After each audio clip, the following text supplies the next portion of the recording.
We believe internet access is a basic human right. Connectivity impacts nearly every aspect of our lives. If you care about education, women's rights, health and safety, innovation and economic growth, you care about digital inclusion. Globally, roughly 9 in 10 households in emerging countries are unconnected. Here in the United States, 40% of Americans who make under $35,000 per year are unconnected. The digital divide may impact your neighbor, your student, or your colleague. Digital exclusion is a driving force in social inequalities in the US and around the world. Until we ensure that every person has access to the connectivity, devices, content, and skills they need to make use of the internet, these inequalities will continue to expand. Leaders in policy, technology, and digital inclusion must begin working together. Each of these communities has different processes and motivations. They have not always collaborated effectively, but we believe our digitally inclusive future requires a new approach that combines the strengths and insights from each of these fields. The decade of digital inclusion is the Marconi Society's groundbreaking answer to this challenge. We are building an interdisciplinary group of experts who share our commitment to bringing the opportunities of the internet to everyone. We need you to join us. If we work together over the next decade, we can transform the landscape of connectivity. How will you shape the future?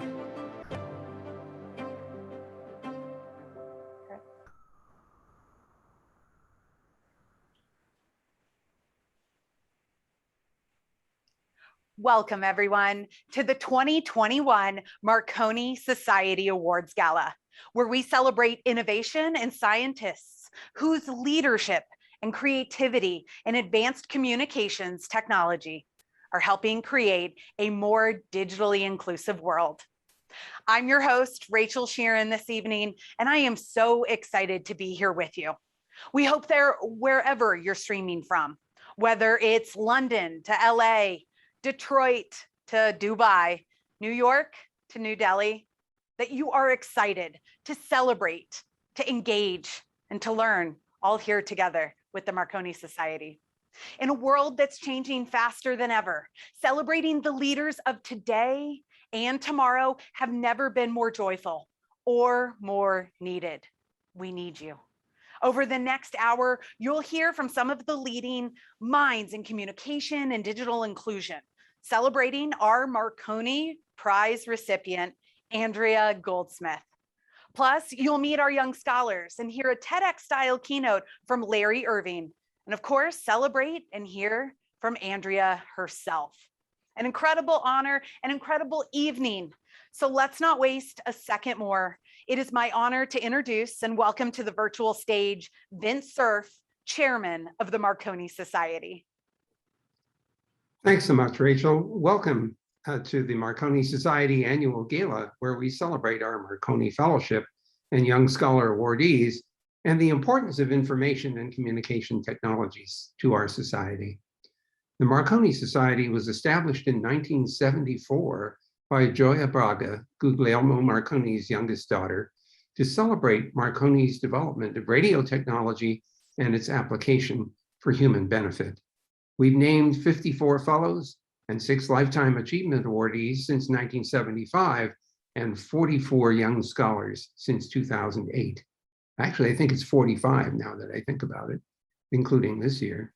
With the arrival of our executive director, Samantha Shartman-Cizik, the Marconi Society launched a major new effort aimed at global digital inclusion.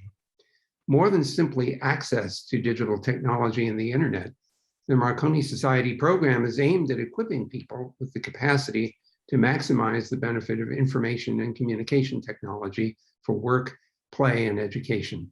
We believe it is vital for these technologies to be safe, secure, private, reliable, affordable, sustainable, and universally available.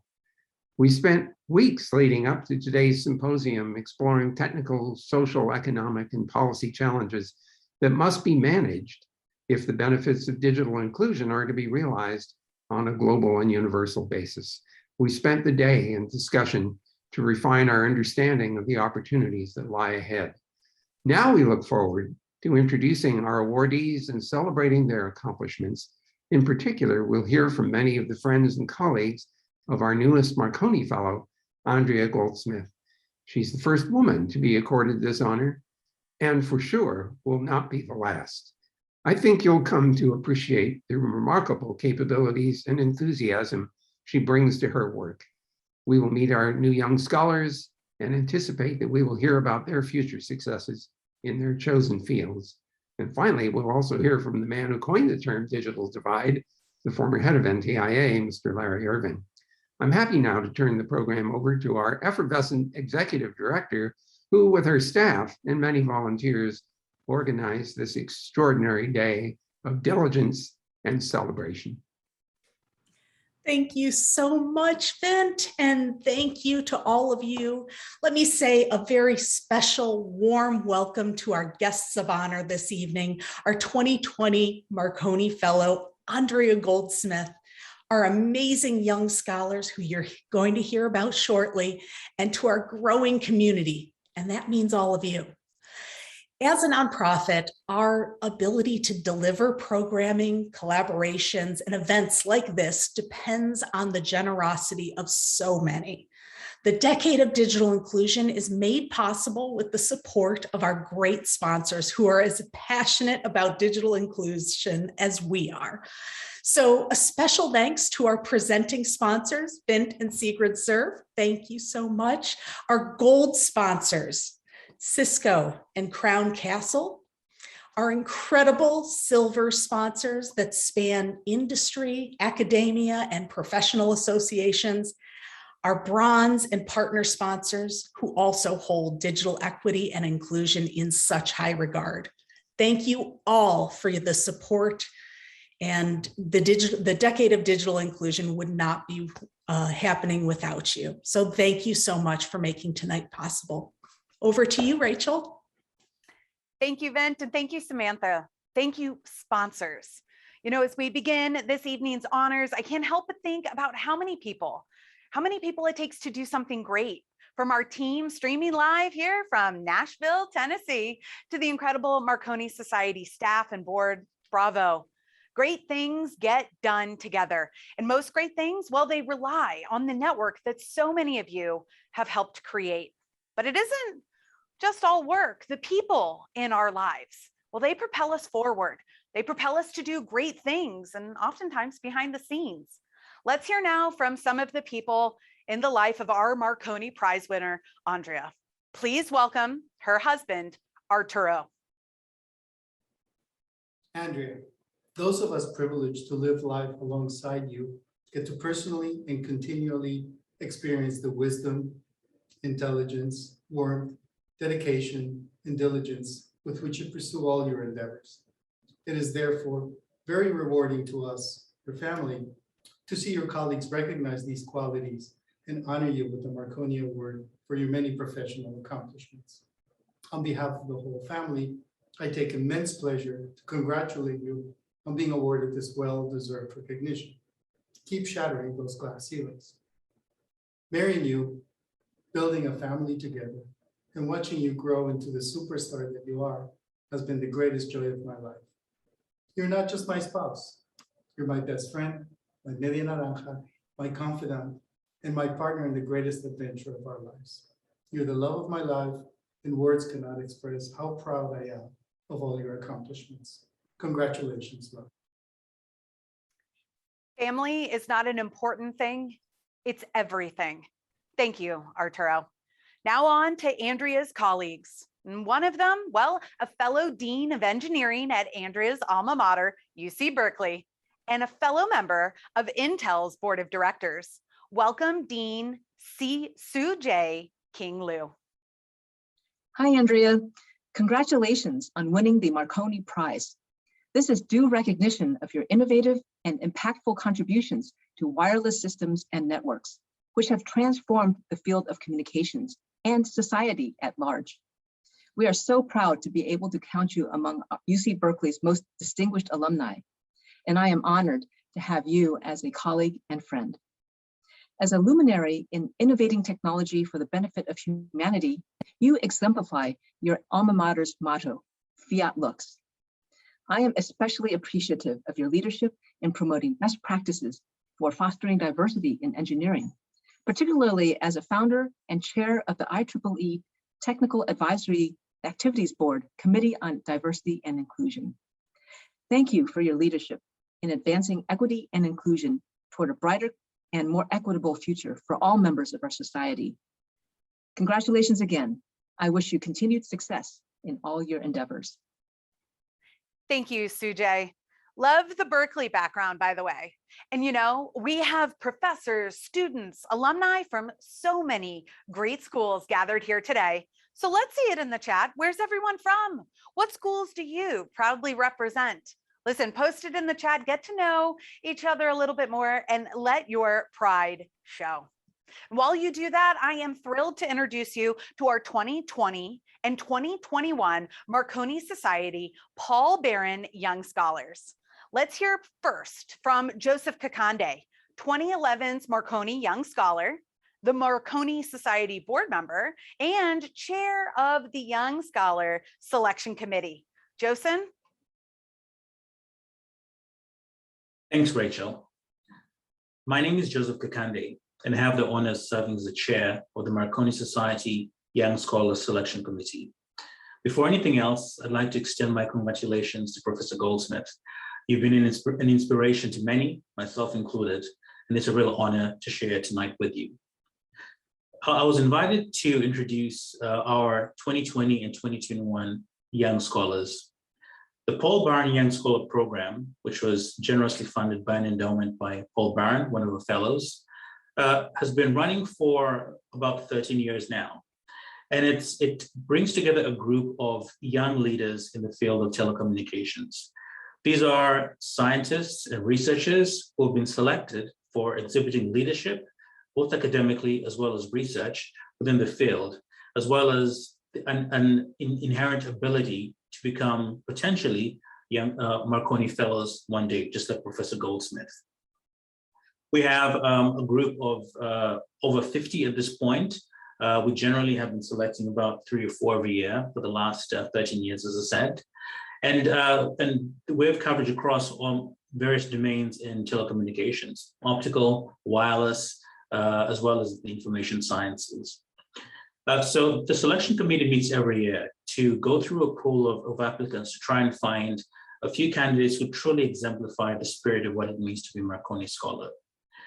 This year, unlike most years, we will be celebrating two years groups, those from last year, as well as this year's. Now, we do look through a sequence of criteria to determine our young scholars. Generally, we expect to see stellar academic achievement, as well as a really strong research track record within their field. Most young scholars are generally graduate students. In addition, this year, we've been paying a very special emphasis on digital inclusion. So we looked for candidates who had figured out ways as part of the research to understand the impact of the information sciences, as well as found ways to channel their own research in the general spirit of providing digital inclusion for all. All of our winners truly exhibit that, and we're very excited to see what they will do in their careers, and we're honored to have them join the group of young scholars. Again, to our winners who are about to be introduced, congratulations. We're really proud to have you here, and we look forward to a long engagement with you. Finally, I'd just like to extend thanks once again to the members of the selection committee. You did a tremendous job. We really appreciate it.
Thank you, Joseph.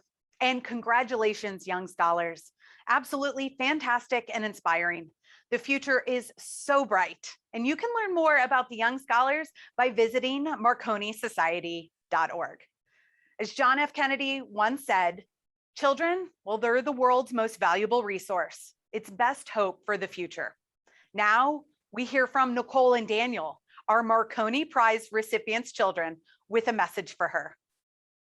Hi, Mom. We're so proud of you for achieving this massive milestone. Despite your long list of accomplishments, you still managed to exceed our expectations. It amazes us that all the efforts you've set out on, you exceed at the highest level, no matter the barriers. You're truly a role model, not just to us, but all the people who are lucky enough to interact with you. It's amazing that someone can have a seemingly never-ending list of accomplishments and still be the most present wife, mother, and friend. As we know, you've never missed being the loudest at a soccer game, recording every musical concert, helping on college essays, and all the little things in between. You somehow find time to spoil us more than we deserve. Your ability to do all these things simultaneously shows why everyone agrees you're the real-life superwoman. We love you so much and feel lucky to call you our mom. So sweet. Thank you, Nicole and Daniel. To keep the fun going, now let's hear from one of Andrea's colleagues and friends, Muriel Medard, the Cecil H. and Ida Green Professor of EECS at MIT. Hello, my name is Muriel Medard. I'm a professor at MIT in the Electrical Engineering Computer Science Department, and it's an honor and a joy to be able to say a few words together in honor of our dear colleague and my dear friend, Andrea Goldsmith. What Andrea means to the community is very manifold and truly unique. First, as everybody in this audience knows, and as a quick look at the public record and publications can confirm, she's an amazing engineer, an amazing scientist. Her contributions to the understanding of wireless communications are really entirely in line with the intellectual legacy of Marconi, of really being a pioneer in communications in a way that has a lasting effect for technology, and of course, through that means for humanity. Her understanding of variations in channels, particularly wireless channels, of what it really means to have different users try to share the same channel, what are the underlying mechanisms, that really has opened up so many insights for the entire community.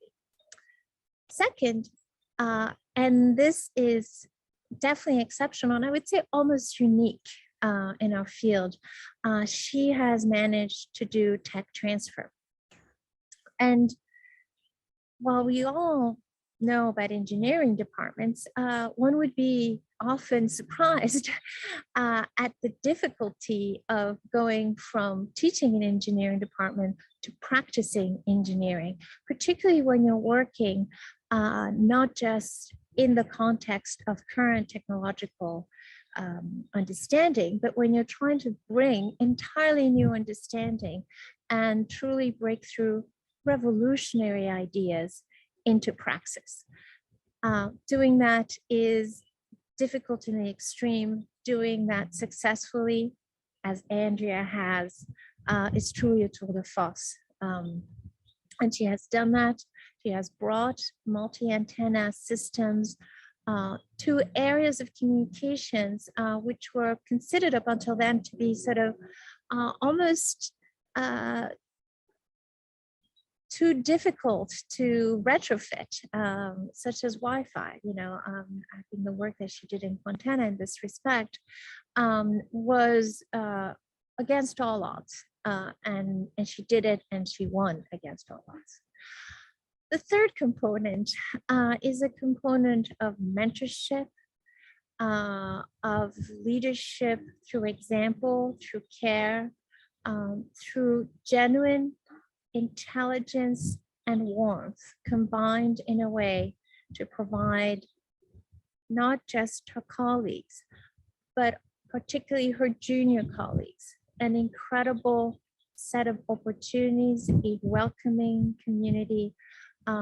She did this by setting up the student activities in Information Theory Society. That's the formal part, but I have observed countless times the informal part, the constant and tireless and gracious way in which she has managed to be a mentor and a supporter and a champion, an advocate for all junior researchers, whether they be in academia or industry, as a cohort, and for them individually. That amount of professional affection is rare, probably unique again, and it's truly a gem that we all benefit from. And so with that, I just want to say congratulations, Andrea. I cannot think of a more deserving recipient, and I am thrilled that everybody recognizes what everybody already knew. Thank you very much. Thank you, Muriel. And now I am honored to introduce our keynote speaker this evening, Larry Irving.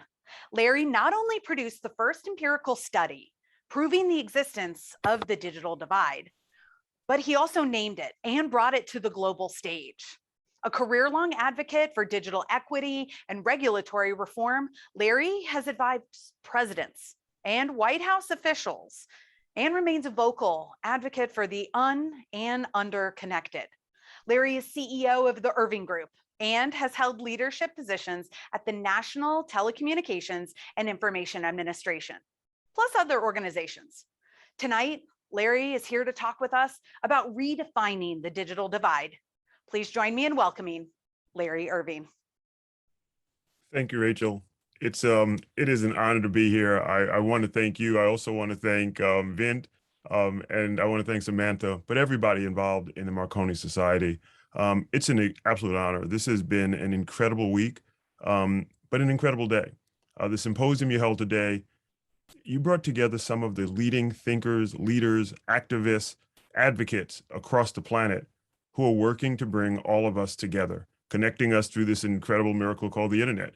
Vint knows a little bit about that miracle because he was one of the inventors of it, but all of us are the beneficiaries of what's happened over the last 3 decades. I absolutely want to commend the Marconi Society for the award to Andrea Goldsmith. I don't believe that I know her, but we have Stanford in common, as does Vint. I'm a Northwestern Wildcat and a Stanford University graduate as well. We call ourselves wildcards if you're both Stanford and Northwestern. But I also know that Andrea's a close friend of one of my good friends from Northwestern, who's now a professor at Princeton, Rod Priestley. So I've heard a great deal about Andrea from Rod over the years, and particularly in recent months.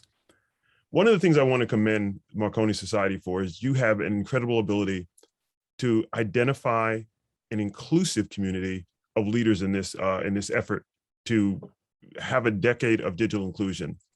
It didn't escape my attention, I don't know if it escaped anybody else's, but of the 3 keynotes today, you had Andrea Goldsmith, who's an award winner, deservedly so, but just the 2 women who've been very important to my life, who I look to as kind of guideposts for what my thinking should be, and who've been defining digital inclusion over the last several years. One is a woman I had the opportunity to work with when she was a very young person, Doreen Bogdan, who worked with me at NTIA, who's now at the ITU, and who I hope will go into even greater leadership at the ITU. No one has done more than Doreen and the global scale to bring women into this conversation and to connect the billions of unconnected people across the planet. The ITU has stepped up and taken a great leadership role under Doreen's leadership, and I think there are great things for her in her future. And here in the United States, another good friend, someone who I've worked with for over a decade, is Chairman Jessica Rosenwursel. And I know that she gave the other keynote. I said in a conversation with a friend this week that no one in America has done more to connect more people to the internet as a policy leader, as a public policy government official than Jessica has in her tenure at the FCC. And her work on the homework gap, her work defining and defending those who are most vulnerable in our society and most needing of what the internet has to offer our children. And her work on the homework gap has led all of us to understand just how important and powerful the internet is for young people. Now, the hour is late. It's 9:30 here on the East Coast. I know people have had a very full day. And my old boss, Ron Brown, who was Secretary of Commerce when I was at the Commerce Department, once said, a speech need not be eternal to be immortal. So I'm going to try to be immortal and not be eternal. The good news is that for those of us who've labored, as I have, for 3 decades in this vineyard, we're beginning to bear some fruit. And actually, I've labored in these vineyards for 4 years because I got involved in the digital divide because of my work in the 1980s on telephone penetration. I think many of you know that the telephone, if you were an African-American, if you were a Latino-American, if you were a Native American reservation in the 1980s, your telephone penetration rates were low. And because of that, when the internet got started, I wanted to make sure that we didn't follow that same pattern with regard to this new and more powerful tool, the internet. And look what we've done in just 3 decades. In 1993, there were 15 million people on the internet. Today, there were 4 billion. When you look at what's happened just in the 20 years since I left government just about the end of 1999, 52% of people in the United States were connected to the internet. Today, 93% are connected. When I left, only 1% of Americans were connected to the internet in 2000. Today, that's over 80%. So who's not connected? Who's not included in that? When you look at it, its age, its education, its geography, all of those make some difference. But the reality is that income is decisive. We need to focus on digital poverty. It is a term that they use overseas, we don't use enough in the United States, because digital poverty means internationally we look at digital poverty, but in the United States, we don't use that term, we don't think about it. And I think that's a mistake because we can correct for all of the other issues, age, income, education and geography. But if we don't tackle the fundamental problem of digital poverty, we'll never catch up. 98% of Americans who have over $50,000 income are on the internet, 90% over 30,000, but only 86% over 30,000 have any connection to the internet.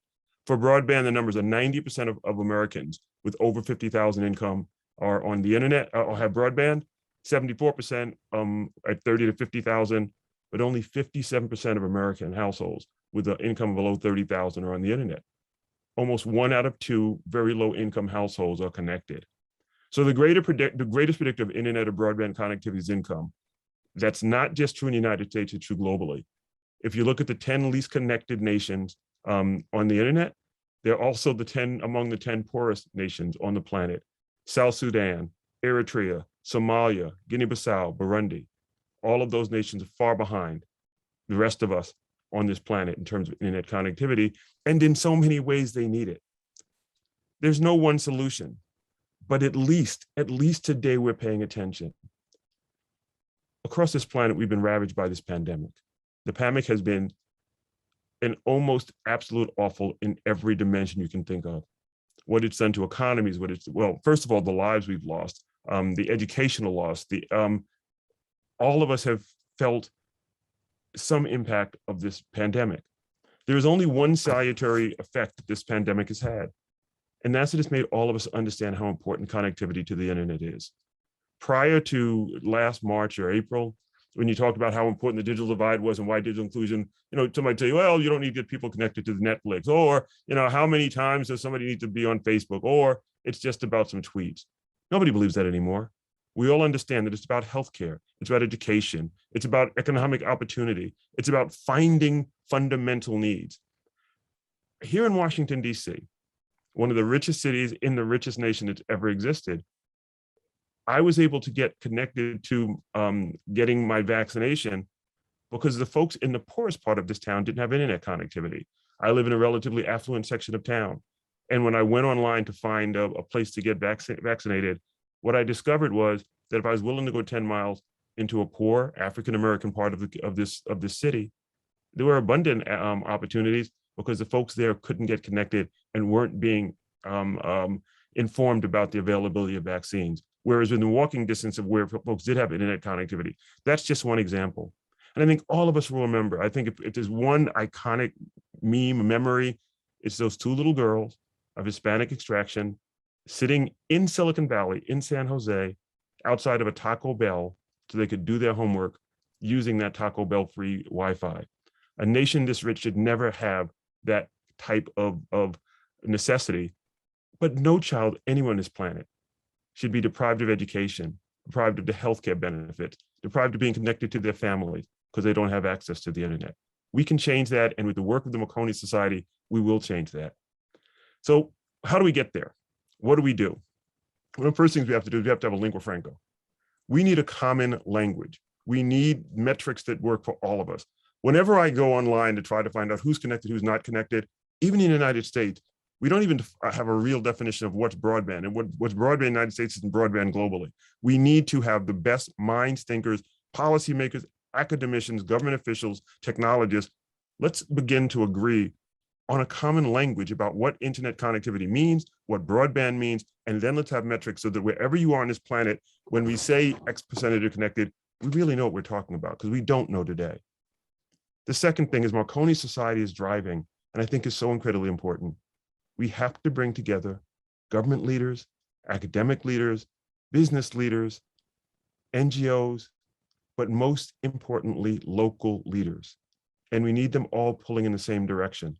You know, back in the Clinton days, which seems, God, it's hard for me to believe that's almost a quarter century ago, but we had the term putting people first. And we need to get back to, this is about people, not about technology, not about companies, not about ideas. It's about people and connecting all of our people on this planet to this great technology. And inventions such as Andrea Goldsmith's help us get connected, but we need policy leaders who can follow up on it. And then we need local leaders who can localize those solutions. We need to empower a new generation of leaders. This week, I don't know if some of you saw, but two more great women, younger than me, which is important, but a new generation of leaders, Angie Seifer, who I know has been part of the symposium this week, and Fran Ocello, both received the United Church of Christ Everett Parker Awards, were given to them.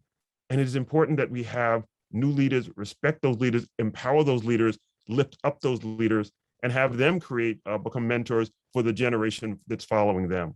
When there's an Angie and there's a Fran, and let's not forget these are two young women again, we bring other people in debate, other people in the dialogue, and that is so important. I've been doing this for 30 years, and I have my ideas, but I know that none of us is as strong and as good as all of us. And by bringing new, smart, tough voices in, we increase the dialogue, increase the likelihood of success.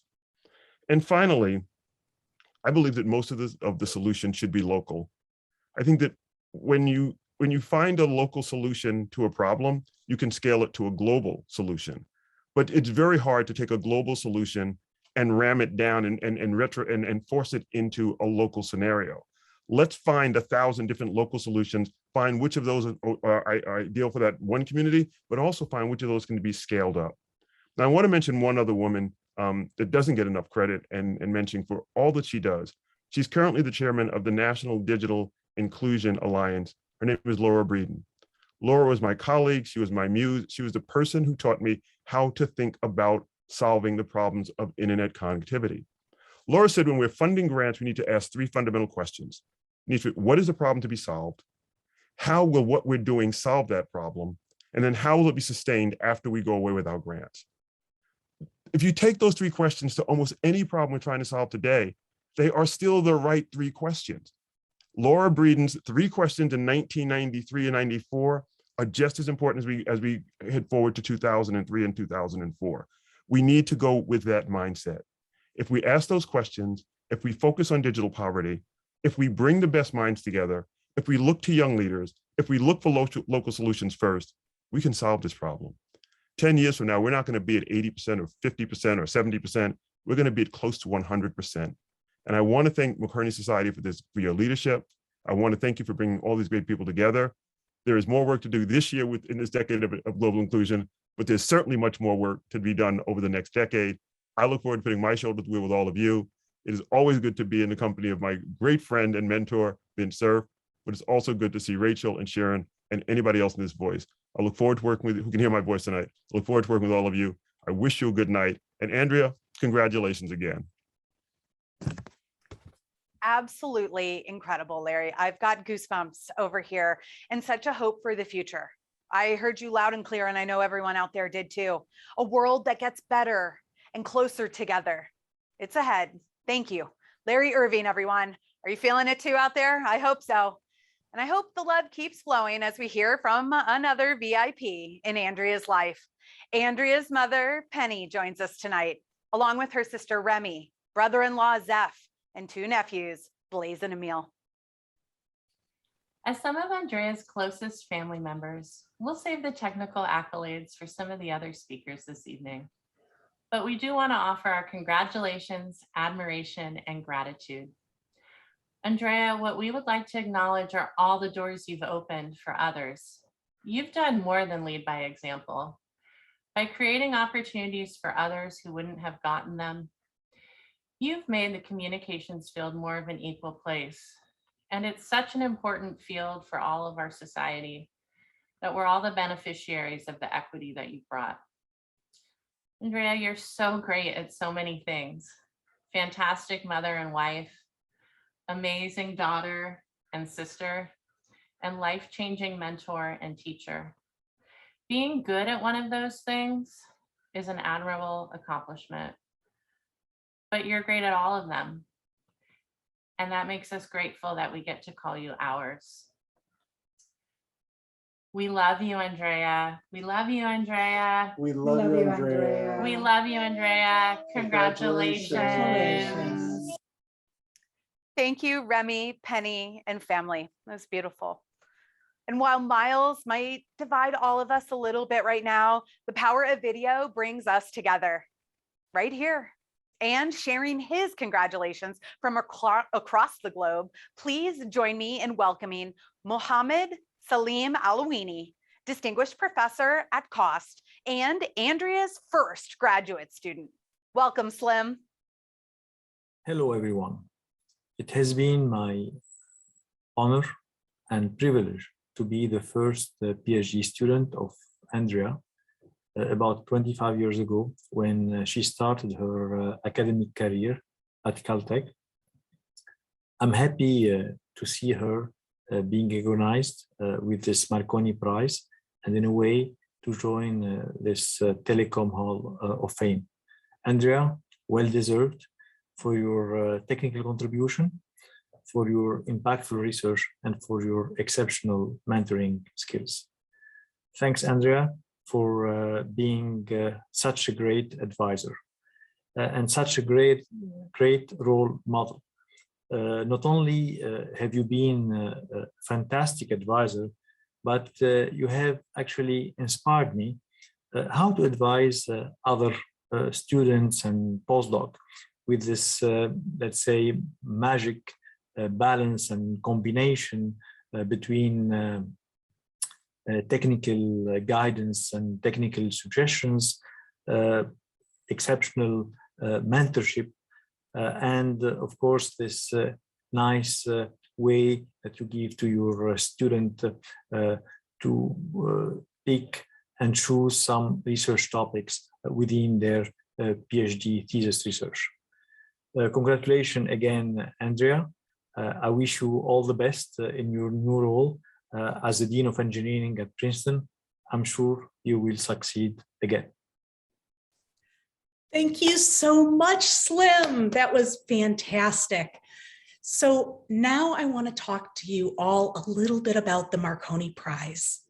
The Marconi Prize is a distinguished honor that since 1974 has been awarded to a living scientist who has made exemplary contributions in scientific innovation, entrepreneurism, and practical impact. In 2019, we added humanitarianism to that list of already very elite criteria. Often considered the Nobel Prize of Communications, Andrea Goldsmith is the first female recipient of this award, and I am proud to say she deeply embodies every principle to its fullest.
To present the award this evening, please join me in welcoming to the stage two of Andrea's mentors, Marconi Fellows, John Chiaffi, CEO and Chairman of ASEA Inc. and Professor Emeritus at Stanford University, and Aragyaswamy Palraj, Professor Emeritus at Stanford University. Dr. Vince Cerf, Chairman, Marconi Society, Professor John Chiaffi, Vice Chair, members of the Marconi family, our honorary Professor Andrea Goldsmith, distinguished guests, ladies and gentlemen. I always thought that breaking glass ceilings was all about that golden gondola crashing into the glass roof, the 1971 movie, Charlie and the Chocolate Factory. That changed when I met Professor Andrea Goldsmith, and I realized that here is a woman colleague who can break glass ceilings and no gondolas needed. Andrea joined us at Stanford in 1999, and I was then on sabbatical leave doing a wireless startup, soon followed by another project for a textbook on MIMO. But I got to know her better when we later collaborated on a new book on wireless. This is originally my project, and I had roped in researchers in Europe to contribute chapters, but somehow never got to finishing things. But that all changed when Andrea got involved.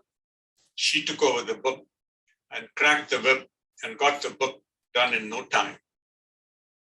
Andrea then insisted on celebrating. I think we had grand dinners in London and San Francisco and perhaps other cities. I later figured that the royalty from that book barely covered the dinner tabs that had piled up, but money well spent. Andrea's leadership qualities became increasingly evident at Stanford. She was prominent in many fronts, including the Senate Budget Committee, undergraduate education reform, the Leadership Academy to enhance diversity in faculty recruitment. She also worked with the IEEE and other organizations, opening pathways in academia for women in sciences and engineering. The engineering community is indeed very fortunate to have such an influential voice in Andrea at the highest levels in our country. Dean at Princeton, on the boards of Intel, Crown Castle, and Medtronics, and now also a member of US President's Council of Advisors on Science and Technology. Finally, it's a high privilege and a great pleasure to welcome Professor Andrea Goldsmith to the Fellowship for the Marconi Society. A singular honor that's extremely well-deserved.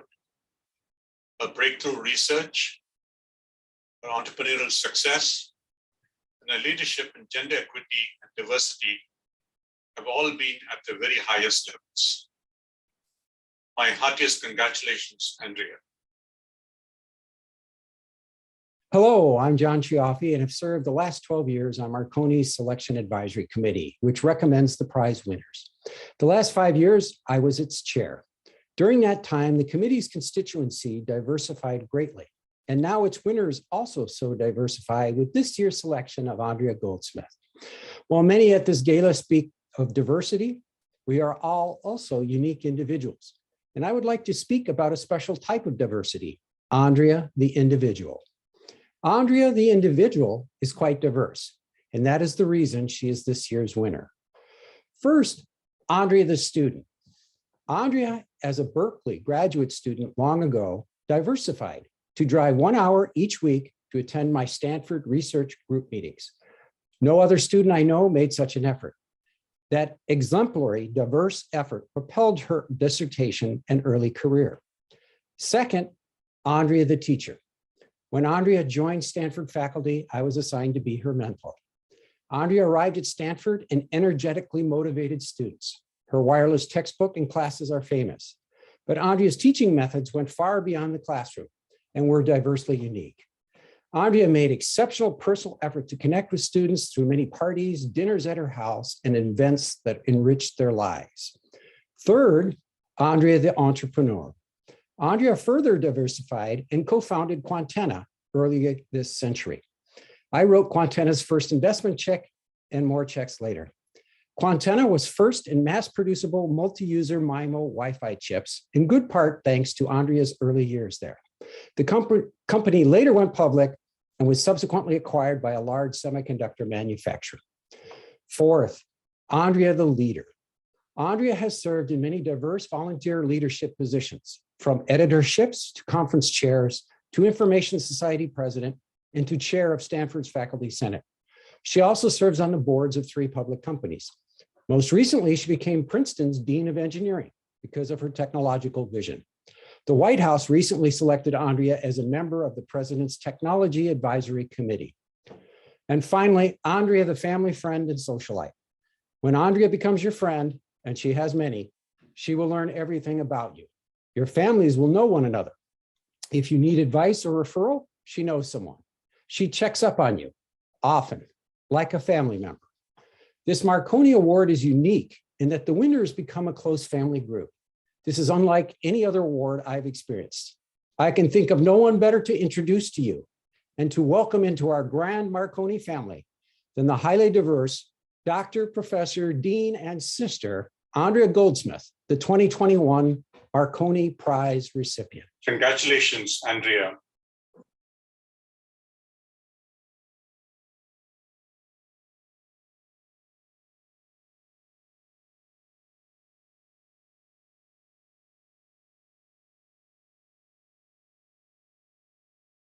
Wow, I am deeply honored and tremendously humbled to become a Marconi Fellow. The Marconi Fellows are my professional heroes, the people I've looked up to my entire career for the immense impact they've had on communication technologies. The honor of becoming a Marconi Fellow is particularly meaningful to me at this moment in time as we emerge from a pandemic in which our information technologies enabled our universities, companies, and the entire social ecosystem to function in a suddenly all online world. I'm so proud to be among the researchers, technologists, and innovators that created today's communication infrastructure.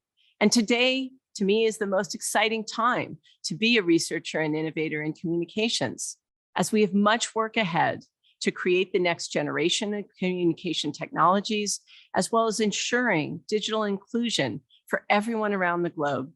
The value of connectivity, particularly for those who don't have it, has never been more apparent than today. I'm also very proud to become a Marconi Fellow due to the special character, culture, and mission of the Marconi Society. I've been part of the society for over a decade, first serving on the committee that selects the Marconi Prize recipient, never imagining it would be me someday, and now serving on the Marconi Board of Directors. I've watched the organization blossom in recent years, from launching new programs to engage young innovators around the world, to becoming a powerful agent of change in bringing connectivity to the billions that are currently unconnected. I look forward to continuing my engagement with the mission of the Marconi Society in whatever way I can be most helpful, including the lifelong role of Marconi Fellow. As the first female recipient of the award, I want to acknowledge the many diverse researchers and innovators in communications and all of engineering that came before me, yet were not recognized for their contributions. I passionately believe, based on all of my professional experiences, that engineering needs people with diverse ideas and backgrounds in order to achieve its full potential. When I reflect on the state of the engineering profession today, it's clear we have not made nearly enough progress in recognizing the barriers of bias and inequity that diverse engineers face, and in breaking down those barriers so that every engineer reaches their full potential and is recognized and celebrated for their achievements. I therefore ask everyone in the audience to do one thing this coming year to mentor, support, promote, or celebrate a diverse engineer. And I thank you in advance for making our profession better as a result. I'd now like to thank and express my gratitude to the many people who have supported me throughout my career, leading to this incredible honor. Please bear with me as it's a long list. I first want to thank the Marconi Society, particularly its chairman, Vince Cerf, its executive director, Samantha Schwartman, the communications and marketing director, Paula Riemann, and the entire staff and board of directors for their tireless work on behalf of the Marconi Society. An award of this nature is only as meaningful as the society that grants it and the awardees that came beforehand. It is because of all of you that this award is so meaningful. I also want to thank the staff for the tremendous creativity and hard work needed to move this event online on short notice due to the challenges of the pandemic. You've made this night incredibly meaningful and special, and I will treasure the memories of it forever. I also want to express my deepest gratitude to my nominators and the people who wrote my letters of support for this award. First, for deciding that I was worthy, and then for selflessly taking time from your busy schedules to create the nomination package. I'm also grateful to the 2020 Marconi Selection Advisory Committee, which recommended me to the board of directors as the Marconi Prize recipient. Having served on this committee in the past, I know that there are many deserving recipients of the prize that have made foundational contributions to communications. I thank the committee for their hard work in making the selection, particularly in the midst of a pandemic, and for deciding that I was deserving of this incredible honor. My early professional mentors were also instrumental in my career and in my receiving this prize. My advisor and dear friend, Praveen Varaya, admitted me to Berkeley's PhD program, despite me having lower grades and test scores than many other applicants. He saw something about my potential that went beyond those typical metrics, and he gave me the chance to demonstrate that potential. Praveen has been an inspiration and role model throughout my career due to his great breadth and depth of knowledge, along with his deep insight and integrity. Working with and learning from Praveen launched me on a great trajectory for future professional success. I was also extremely fortunate to meet Larry Greenstein of AT&T Bell Labs at a conference during my first year as a PhD student.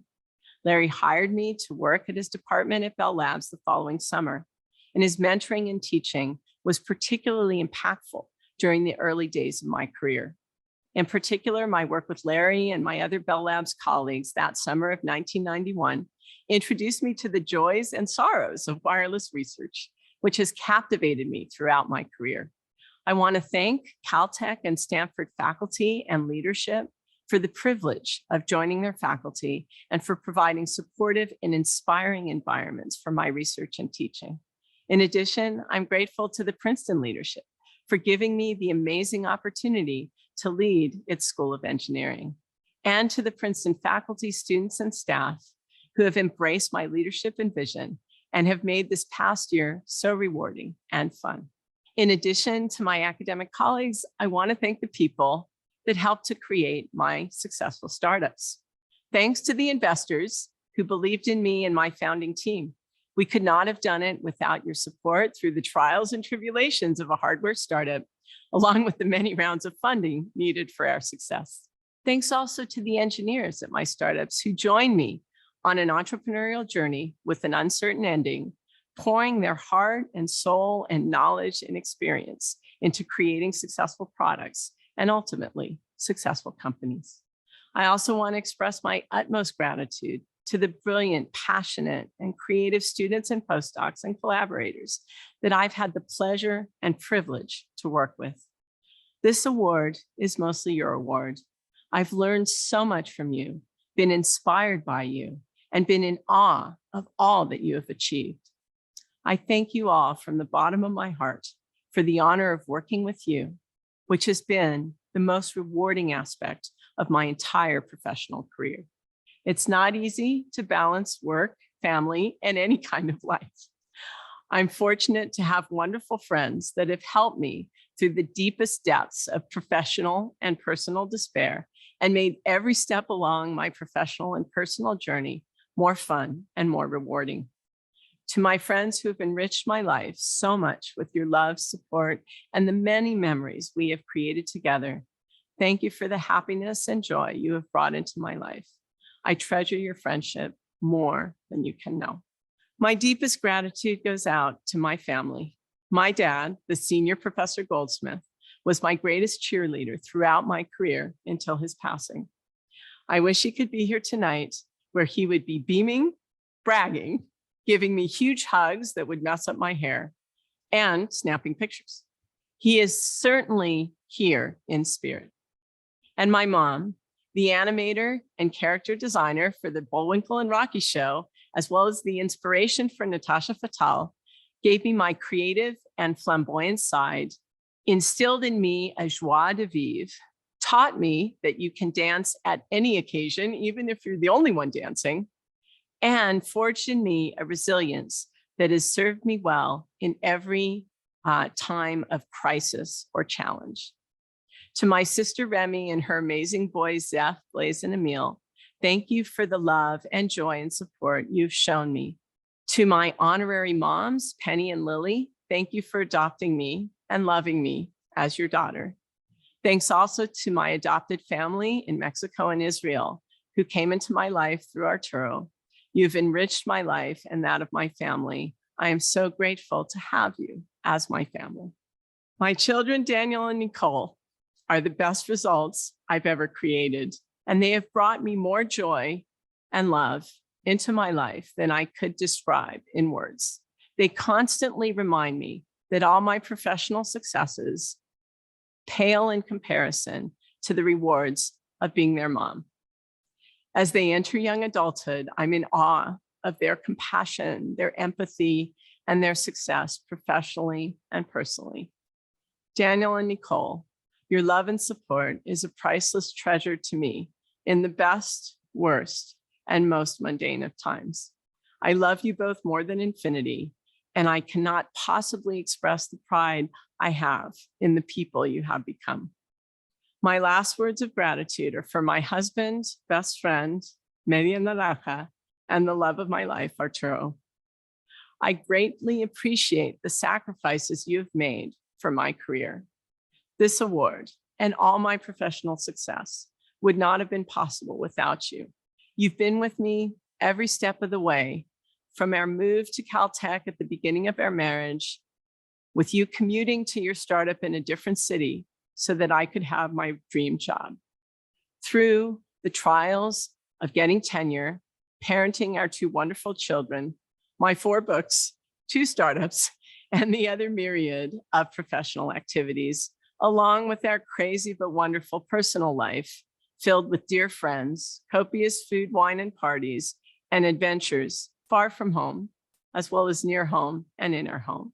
And thanks for agreeing to our most recent adventure of bi-coastal living when I took the job at Princeton, another dream professional opportunity that you supported unconditionally, despite the personal and professional challenges for you that it created. The Tuzis and Drushkis adventure has far surpassed anything I could have imagined when I said I do those 27 plus years ago. Through all of this, in good times and bad, through crisis, celebration, and everyday life, you have been by my side, my professional cheerleader and greatest source of love and support. Marrying you, spending our lives together, and creating our family is what I consider to be my greatest and most rewarding success. No words could express how much happiness and love you have brought into my life, for which you have my deepest thanks and love. I love you, te quiero mucho. My goodness. Wow. It's hard to follow that. Andrea, you could not be a more exemplary Marconi Fellow. As a woman who's worked in and around the peripheries of the tech field, you are truly a personal inspiration. And I think an inspiration to all of us, and an example of what can happen when you really apply the passion and dedication that you have in your career. The fact is, your scientific contributions to the advancement in speed and reliability of wireless networks is central to our ability to connect the next billion. Over the next decade, wireless networks are going to become more and more ubiquitous. But more than your brilliant technological achievements, Andrea, you've always valued the human networks behind the technology. And this is so rare. Your dedication to diversity and inclusion is creating a pipeline of future leaders that are going to bring so much to the field of engineering and the future of technology innovation. I just know that we haven't yet seen the extent of your impact.